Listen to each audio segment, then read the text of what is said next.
Muchísimas gracias a todos. Ahora vamos a dar inicio a la siguiente charla a cargo de Luciana Herrera Vargas. El tema de la charla será ciberseguridad aeroespacial y biomédica en órbita crítica. Luciana es una profesional de la ciberseguridad con experiencia en análisis forense, defensa de infraestructura crítica y también es cofundadora de Hackers. Actualmente ella es intern en IBM X-Force. Gracias.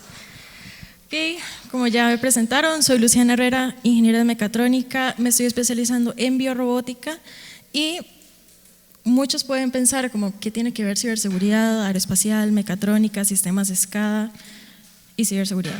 Bueno, desde mi experiencia he visto que como la unión entre la ingeniería, la biología y todos estos campos llega a ser crucial para un punto en específico del desarrollo tecnológico.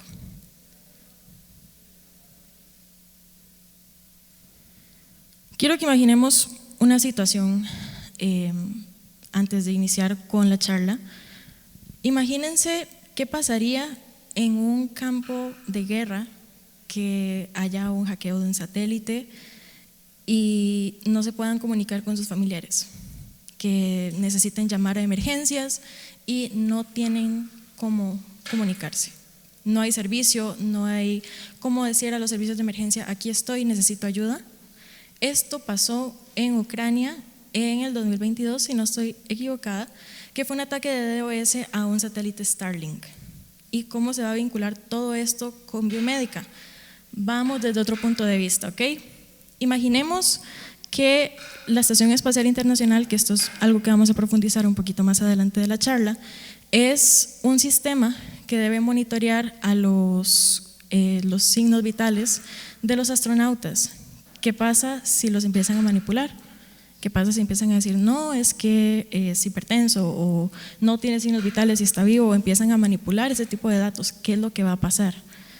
Esto es un campo que no es muy explorado. Sí hay personas en ciberseguridad aeroespacial, meramente en proteger este tipo de sistemas satelitales, muchísimas cosas, pero no hay tanto en específico en los sistemas biorrobóticos, porque biorrobótica no es solo un marcapasos, no es solo una bomba de insulina, no es solo un sistema hospitalario, sino que incluso se utilizan cuestiones de biorrobótica para desarrollar, por ejemplo, el Canadarm, que se utilizó para los ensambles de la Estación Espacial Internacional.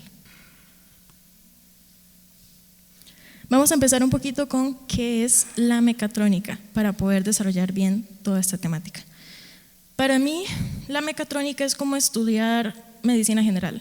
En mecatrónica llegamos a tener bases de electrónica, de programación y de mecánica. ¿Qué hacemos con todo eso? Con eso podemos desarrollar sistemas integrados mecatrónicos automatizados. Entonces, ya que conocemos esas bases, ¿cómo se aplica la mecatrónica en el sector aeroespacial? Bueno, como mencioné anteriormente, el desarrollo del Canadarm y incluso el Mars Rover. El Canadarm puede realizar tareas con precisión, como puede ensamblar partes de la estación y todo mientras puede flotar en el espacio. Y todo basado desde la biomecánica de un brazo funcional. Sabemos incluso ejes de movimiento. Otro ejemplo, como el Mars Rover que mencioné anteriormente, es que solo está en Marte y necesita operar con la mayor autonomía posible. Estos son ejemplos que nos llegan a mostrar que realizar tareas en lugares donde los humanos no pueden llegar es de suma importancia, y lo más importante es poder proteger esa comunicación y la integridad de los datos que llegan a la Tierra. Vamos adelante. ¿Qué es un sistema SCADA? ¿Alguno ha escuchado hablar sobre sistemas SCADA? Levante la mano. Algunos por ahí, perfecto. Ok, para los que no lo han escuchado, un sistema SCADA o Supervisory Control and Data Acquisition, en resumidas cuentas, es un sistema que supervisa y controla procesos. Como si ustedes usan una Alexa para poder encender la luz de su casa, eso es algo automatizado, ustedes no tienen que darle clic al enchufe. Y dentro de esto hay muchísimos niveles dentro de sistemas SCADA, ya sea a nivel industrial, que es el más conocido, las empresas con fábricas de ensamblaje de automóviles, incluso farmacéutica, etc. y de eso va hasta el sistema aeroespacial. ¿Cómo se aplica esto dentro de este contexto? El mejor ejemplo que les podría dar es la Estación Espacial Internacional. Esto va a gestionar todo el funcionamiento de los sistemas y críticos, como el control de temperatura, el suministro de oxígeno. Pueden pensar en un sistema SCADA dentro de esta Estación Espacial Internacional como el sistema nervioso de esta estación. Esto es lo que la mantiene estable y funcionando para que los astronautas puedan enfocarse en sus misiones. Vamos a hablar un poquito de biomédica. ¿Alguno tiene experiencia en el campo de biomédica, desarrollo de robots, prótesis? Ninguno. Ok, esto lo hace un poquito más interesante. ¿Por qué? Porque la bioingeniería en el sector aeroespacial se va a centrar en la interfaz de la biología humana y la tecnología. Como conocemos, en el espacio el cuerpo humano se enfrenta a muchísimos retos. Microgravedad, aislamiento prolongado y una autonomía médica es indispensable. Se puede imaginar lo que es que tal vez les empiece a dar algún problema cardíaco, incluso han visto los astronautas cuando llegan a la Tierra después de estar mucho tiempo en la Estación Espacial Internacional, los tienen que sacar alzados y los llevan en camillas por la pérdida de músculo que se da por la microgravedad. ¿Y qué pasaría si con todas esas condiciones de salud, y es algo extremo a lo que los astronautas se ven expuestos, se imaginan que empiecen a haber falsos positivos, que empiecen a haber lecturas erróneas de sus signos vitales? ¿Qué es lo que puede pasar? ¿Qué ayuda pueden llegar a tener si ellos no tienen experiencia en doctores, no pueden ir al hospital? Esto nos lleva al biomonitor. Es un sistema portátil de monitoreo en tiempo real que es capaz de registrar constantes vitales de los astronautas y enviar datos médicos al centro de control. ¿Cuál es el problema con este sistema? Que los datos viajan por redes que pueden ser interceptadas. Es por esto que la ciberseguridad biomédica en el sector aeroespacial no es solo una cuestión de salud, sino que llega a ser una cuestión de ciberdefensa humana. Con todo esto en contexto, caemos a los sistemas ciberfísicos, que es el punto en donde el hardware se va a unir con el software necesario para poder proteger los datos. ¿Qué va a pasar acá? Pensemos en las plantas generadoras eléctricas que hay en el país. ¿Hace cuánto sabemos que Costa Rica genera la mayor parte de su energía por medio de fuentes sostenibles? Eso es historia un poquito vieja, ¿no? Ahora, con eso en contexto, sabemos que la infraestructura es un poquito antigua. Intenten meter un Windows 11 en una compu de cajón. Como que no, ¿verdad? O sea, la RAM de eso era de 2 gigas, mucho, y el Windows 11 ocupa por lo menos 6, 8, sí. Pero es eso, ¿cómo vamos a proteger, cómo vamos a actualizar un software si el hardware no lo va a soportar? Ese es uno de los mayores retos de la infraestructura crítica. La infraestructura crítica desde hospitales, un montón de cosas, pero en esta charla nos vamos a centrar en el sector aeroespacial. ¿Cómo van a actualizar un satélite? ¿Cómo van a actualizar las telecomunicaciones? No hay cómo. Lo mejor que se puede desarrollar es implementar un security by design para poder evitar, en la mayoría de lo posible, que sea atacado por la mayor cantidad de años y de vida útil que sea posible, ya que desarrollar uno de esos sistemas es muy costoso. Entonces, ¿qué son estos sistemas ciberfísicos? Son los que son capaces de interactuar con el entorno físico en tiempo real. Y la aplicación es, como mencioné, desde autos autónomos hasta estaciones espaciales. Toda esta complejidad de estos sistemas es justamente lo que los llega a ser muy vulnerables. Un fallo del software puede causar una falla mecánica y un ataque digital puede llegar a producir daños físicos a las personas. Esto hace que los sistemas ciberfísicos sean un objeto de alto valor para ciberataques estatales y corporativos. Este es un punto en el que los ingenieros deben trabajar junto a los especialistas en ciberseguridad para lograr el enfoque que mencioné anteriormente de Security by Design, donde la defensa está integrada desde el código y no es añadida hasta el final, sino es algo que se considera desde el puro inicio. Durante años pensamos que la infraestructura crítica, como mencioné anteriormente, las plantas eléctricas, redes de agua o sistemas financieros incluso. Hoy el espacio es una de estas infraestructuras también. Los satélites son los que sostienen navegación, comunicaciones, observación terrestre, servicios médicos, energéticos y militares. ¿Qué impacto ustedes creen que puede llegar a tener un ciberataque a los satélites que pueden monitorear el clima? ¿Qué impacto podría tener eso en época de huracanes? Que no se sabe qué tan lejos, qué tan cerca está, cuál es la velocidad del viento. No se puede prever a los cuerpos de emergencia para que puedan evacuar a las personas. Serían un montón de vidas, ¿no? ¿Y cuánto nos paramos a pensar en la importancia de proteger las cosas a nivel satelital? ¿Cuánto énfasis como profesionales, incluso la industria en general, puede llegar a darle a este campo? Hay muchísimas afectaciones que se pueden dar por no proteger este tipo de sistemas.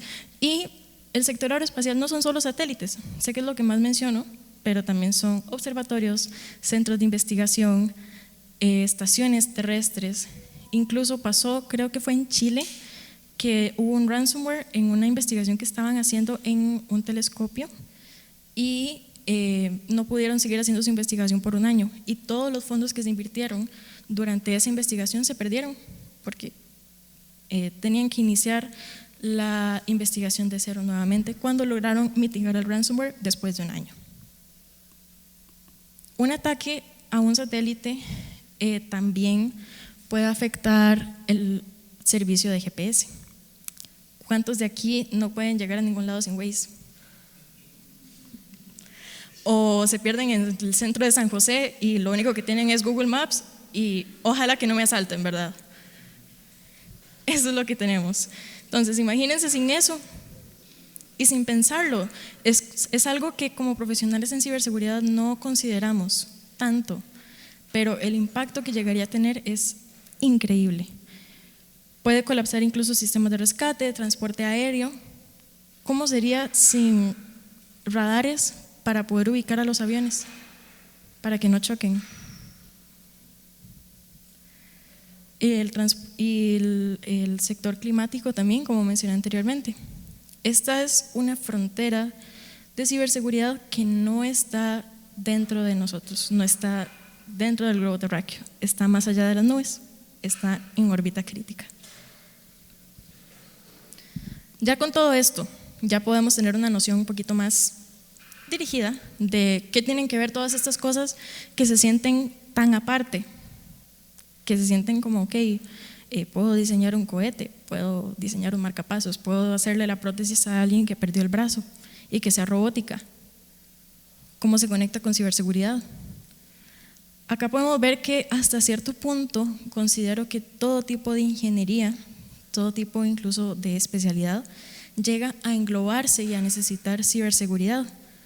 Incluso las ciencias sociales, porque llegan a utilizar sistemas en sus investigaciones, en sus cosas, que finalmente necesitan proteger esos datos.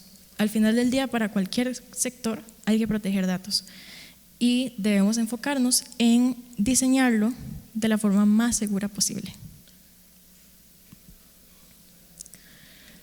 Y vamos, ¿cuáles son las amenazas en ciberseguridad para los sistemas aeroespaciales?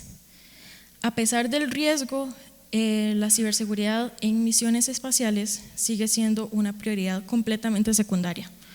¿O cuántos han escuchado en las noticias que diga, ay, desarrollaron un super sistema de ciberseguridad para proteger el telescopio James Webb? No, ¿verdad?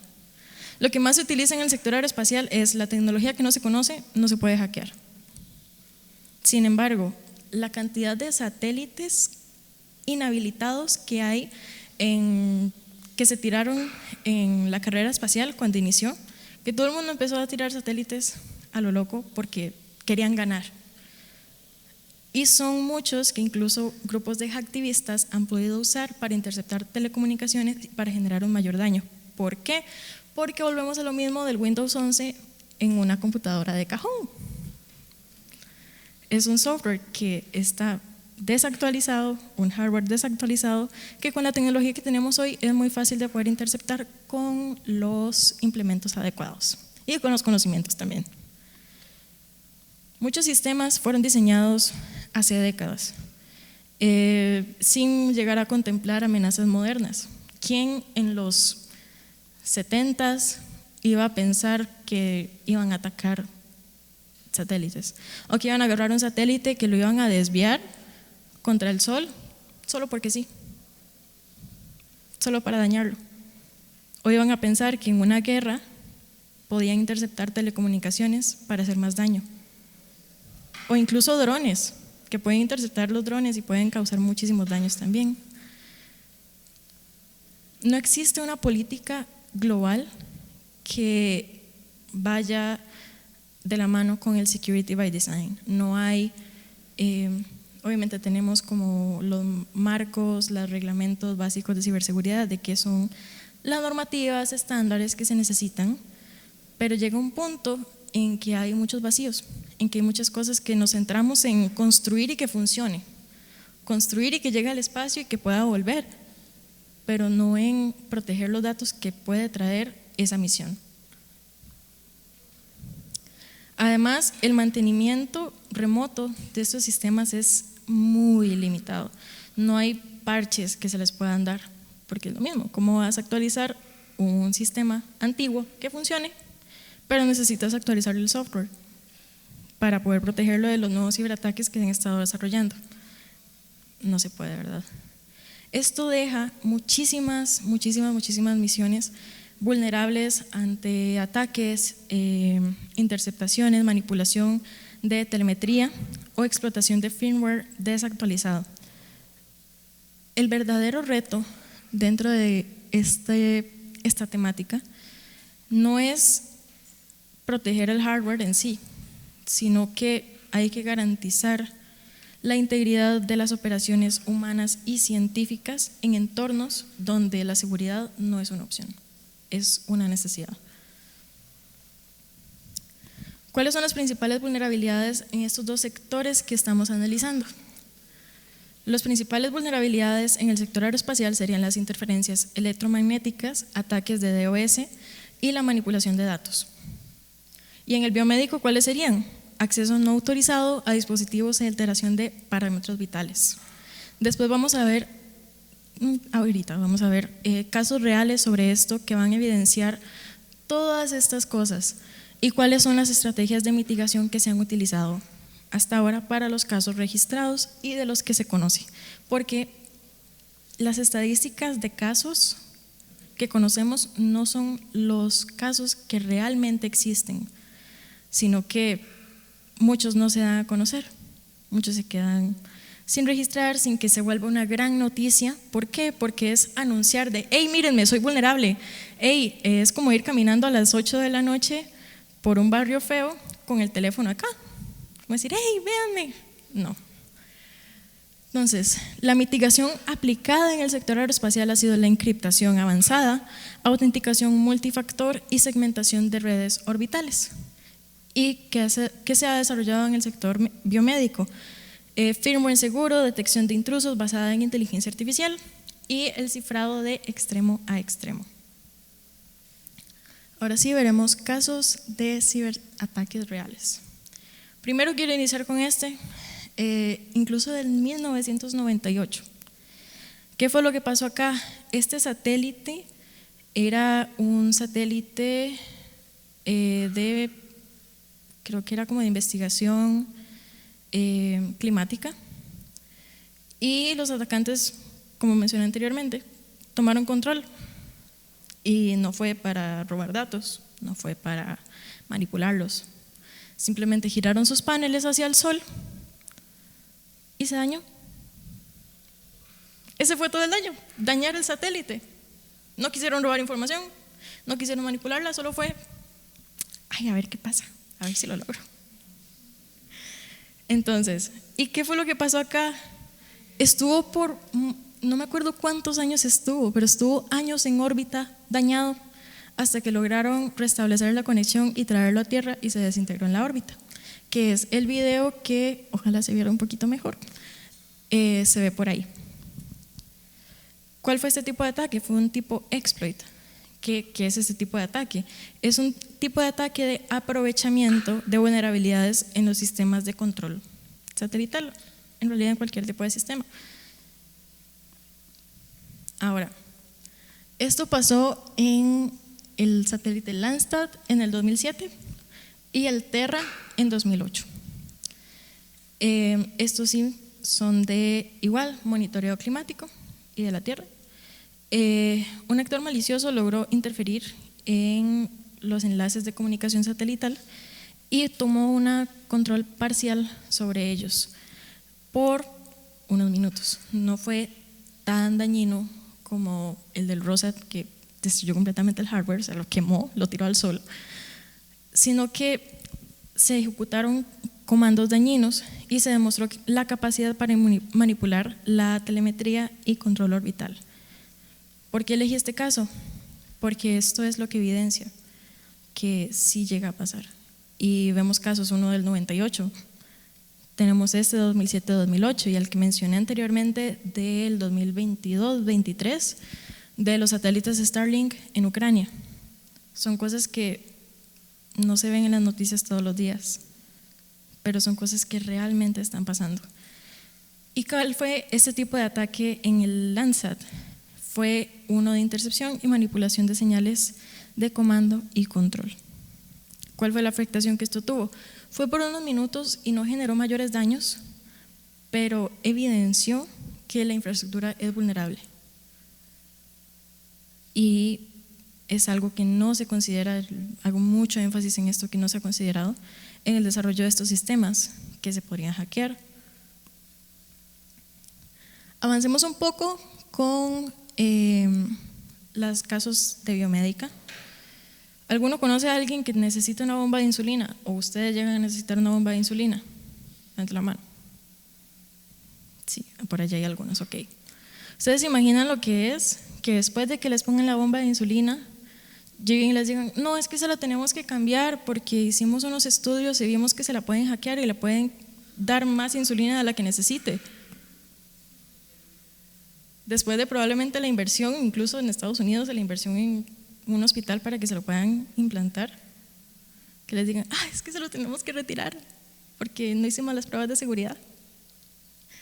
Esto fue lo que pasó en el 2016 con las bombas de Medtronic. Y eso fue por investigación. Fue un curioso que nada más dijo, vamos a hacer las pruebas. Ya están en el mercado, pero vamos a probar. Demostraron que podían enviar comandos maliciosos a las bombas de insulina sin necesidad de autenticación. El ataque podía administrar dosis letales de insulina de forma remota sin contacto físico con el paciente. El tipo de ataque fue inyección de comandos mediante RF sin cifrado, que eso fue una falla en el canal de comunicación. Entonces, ¿cuál es la afectación aquí? Ven que, ¿qué podría pasar si hay una sobredosis de insulina o si alguien le da un bajón de insulina y la bomba no lo detecta? Y también hoy todos estos sistemas se han ido modernizando mucho. Ya es ahora de, esto lo puedo conectar a mi reloj, entonces me puede dar como una alerta por mi salud de lo que sea que vaya pasando. Se pueden conectar por Bluetooth o por Wi-Fi, son las conexiones más utilizadas. ¿Y qué pasa? ¿Se considera la seguridad necesaria para implementar esas actualizaciones? Y ahora vamos con un marcapasos más grave. ¿Se imaginan un marcapasos? También que le digan, es que se lo tenemos que cambiar después de que se recuperen de una cirugía para instalar un marcapasos. Esto se descubrió y eso fue que lo atacaron, que podía modificar la frecuencia de descarga en un marcapasos desde una consola remota conectada a una red. ¿Pueden imaginarse lo que es? Y no es solo esto, también obviamente han habido casos de hackeos a infraestructuras de hospitales y otro tipo de infraestructuras médicas, pero estos van directamente a la salud de las personas, a cuestas que son vitales, que se necesitan para poder seguir viviendo. ¿Qué hace si el marcapasos falla? ¿Cuántos conocen a alguien que tiene un marcapasos?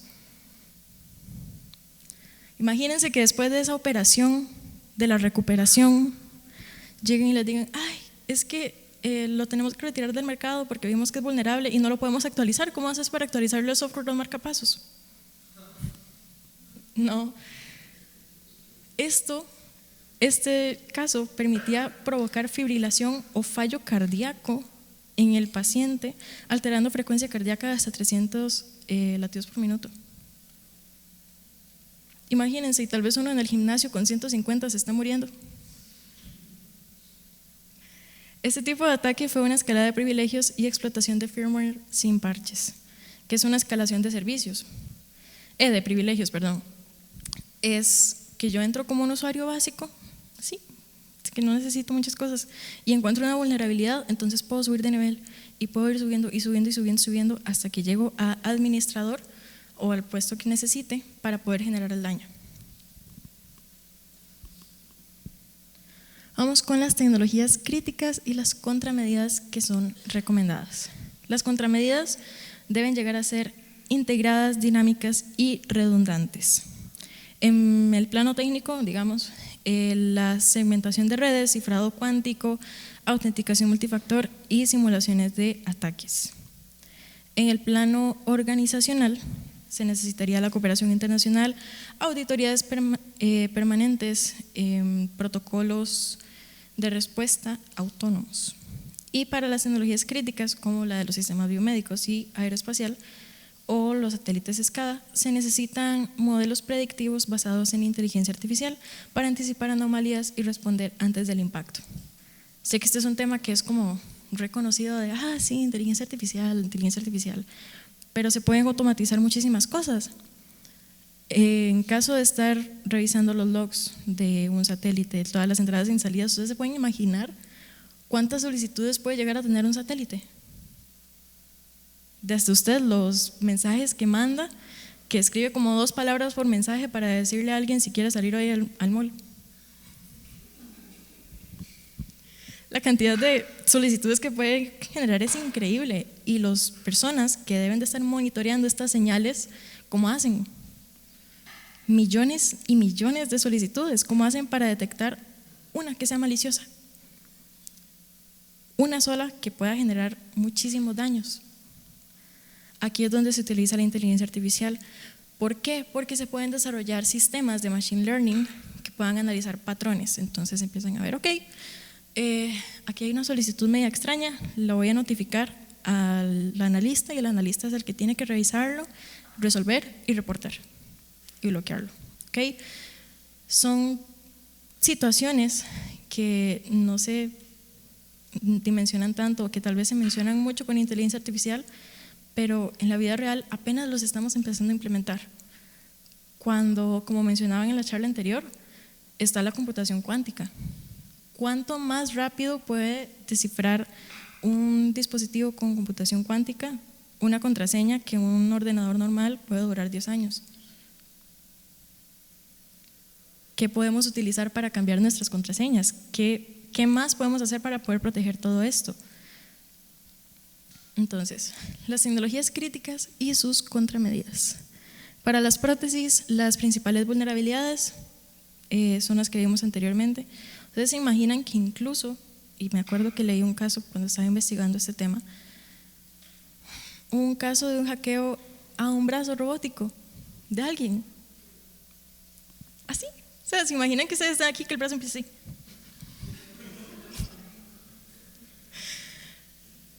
Y muchos no lo piensan. Incluso, ¿qué pasaría si logran hackear el biomonitor que tiene un astronauta en la Estación Espacial Internacional? Que después le diga, no, es que se está muriendo y él esté bien. O tal vez que le falta oxígeno y le den más, ¿qué puede pasar? Médicamente, ¿qué puede pasar? Son muchas cosas que no pensamos tanto, pero que el impacto que llegan a tener es gigante. Para los satélites de comunicaciones, spoofing GPS, jamming en banda K, y los sistemas de escala hospitalarios, accesos no autorizados, extracción de datos clínicos. ¿Qué pasa con los sistemas hospitalarios? ¿Ustedes creen que la Caja Costarricense de Seguro Social tal vez tiene el presupuesto para poder tener un hardware actualizado? Porque probablemente las computadoras que tienen funcionan para lo que necesitan: registrar citas, llevar control de ese tipo de cosas, pero no les pueden actualizar el Windows 11, no les pueden poner parches, pero la máquina funciona. Son muchas cosas que no se llegan a contemplar. Y esto ha pasado, ¿por qué? Porque sabemos que han hackeado la caja. Sabemos que cosas pasan. Y no necesariamente en Costa Rica, porque no me va a quedar solo en Costa Rica. El sistema de salud de Costa Rica tiene sus deficiencias, pero es increíble. Tenemos que ser honestos y sentirnos también orgullosos de eso. Tenemos un buen sistema de salud, pero en cuestiones de seguridad estamos muy atrás como país.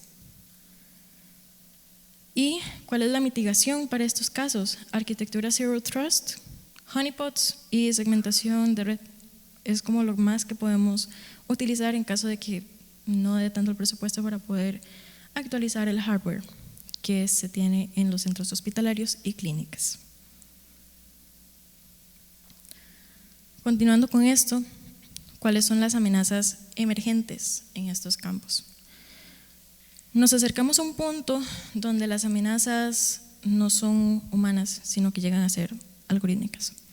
Hoy en día se utilizan mucho incluso los threat actors para tener ataques automatizados, que ellos están ahí y tienen un bot que les va a decir si hay una infraestructura que tiene una vulnerabilidad y la va a atacar de una vez. Para eso son los honeypots, para poder investigar ese tipo de cosas, para ver cuáles son las vulnerabilidades que más se llegan a repetir, para saber cómo mitigarlas y cómo resolver esas brechas en seguridad. La inteligencia artificial ya puede lanzar ataques autónomos, descubrir vulnerabilidades y adaptarse en tiempo real. Por otro lado, con la computación cuántica, como mencioné antes, va a amenazar y es un arma de doble filo, porque como nos puede ayudar a procesar muchas más cosas y avanzar tecnológicamente de una forma exponencial, también nos va a poner en riesgo, porque ¿qué tanto vamos a poder seguirle el paso a ese avance tecnológico? Si hay muchos países, que incluso Costa Rica es uno, que salió la 5G y hace muy poco se pudo implementar acá, como en comparación con otros países. Amenaza la computación cuántica con romper los algoritmos de cifrado actuales, y el IoT se va a expandir sin medida, no va a haber cómo detener el avance tecnológico que estamos teniendo en este momento, y va a crear montones de puntos débiles. La carrera no llega a ser solo tecnológica, sino va a llegar a ser ética y estratégica. ¿Quién va a controlar la inteligencia artificial? Que pueda proteger la nave espacial. La concentración del poder tecnológico y los vacíos regulatorios hacen que la ciberseguridad del futuro sea también cuestión de soberanía. Hay que implementar también leyes que puedan proteger estos sistemas y que tengan represalias a los atacantes. Porque ¿qué pasa? Lo atacaron, lo arreglé, pero ¿y qué pasa después?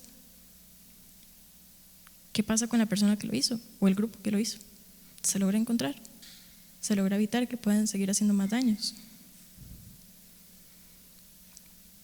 Para ir concluyendo, en base a todo esto, toda esta temática emergente, ¿cuáles son las futuras líneas de investigación que vemos en estos diferentes campos?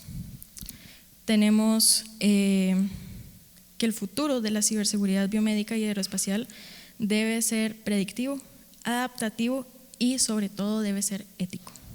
Debemos avanzar hacia la inteligencia artificial explicable, trazabilidad basada en blockchain y marcos normativos inoperables que equilibren seguridad y derechos humanos. Además, las normativas que se deben implementar van a marcar una pauta para poder integrar seguridad en cada nivel de diseño de infraestructuras. Proteger estas tecnologías no es solo llegar y proteger los sistemas y punto, sino que ¿qué es lo que hacen esos sistemas? Es proteger vidas, es proteger confianza en la ciencia, en el desarrollo. El futuro del espacio va a ser híbrido, va a ser autónomo y va a ser humano. Debemos aprender a colaborar y utilizar la inteligencia artificial no como un sustituto a una persona que pueda desarrollar su trabajo, sino ir de la mano para optimizar el trabajo y poder detectar amenazas mucho más rápido. Si logramos hacerlo, podríamos generar un mundo más seguro y podríamos proteger millones de vidas. Gracias.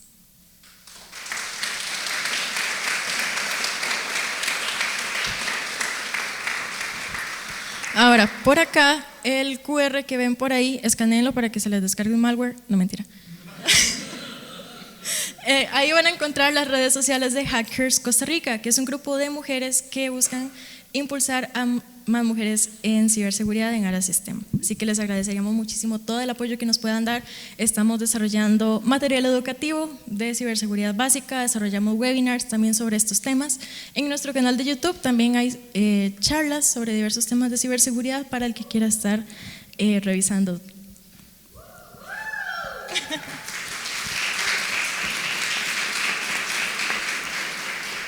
Y abrimos el espacio para preguntas. No es pregunta, es más bien una anécdota propia que me pasó a mí. Hace tiempo, el asunto es que voy a retirar pastillas Alevice y yo me estaba muriendo de sed. Había solo un único guarda que estaba al principio, casi en la entrada. Pido permiso al guarda, ok, pase a lavamanos. Después del guarda no había una sola alma más vigilando nada. Y me voy encontrando el salón donde tenían todo el equipo de cómputo abierto de par en par, y yo hubiera hecho lo que me hubiera dado la gana y probablemente nadie se hubiera dado cuenta hasta que hubiera sido tarde. Ese es un punto muy importante porque no se ve tanto la seguridad física, los guardas de seguridad dentro de los sistemas. Eso es también un punto importante. Bueno, muchas gracias por la presentación.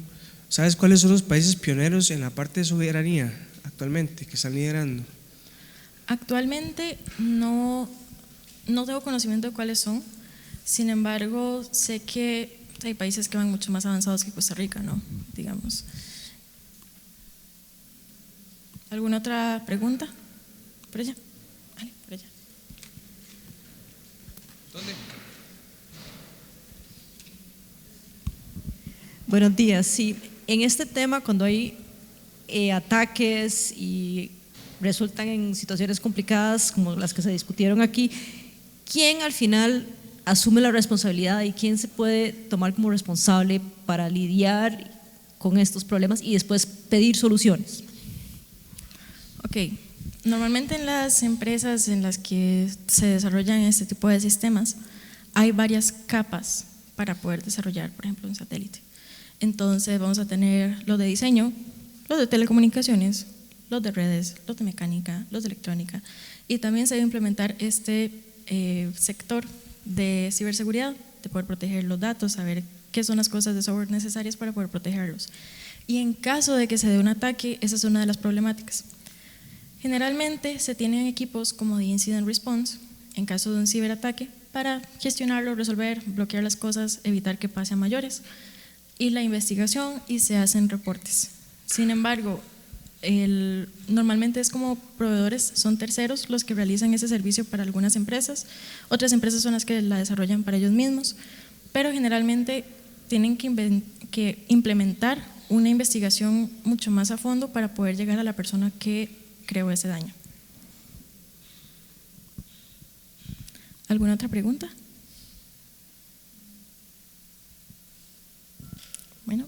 que no, todo bien. Muchísimas gracias por venir a la charla y disfruten el resto de charlas que tienen hoy en este congreso. Gracias.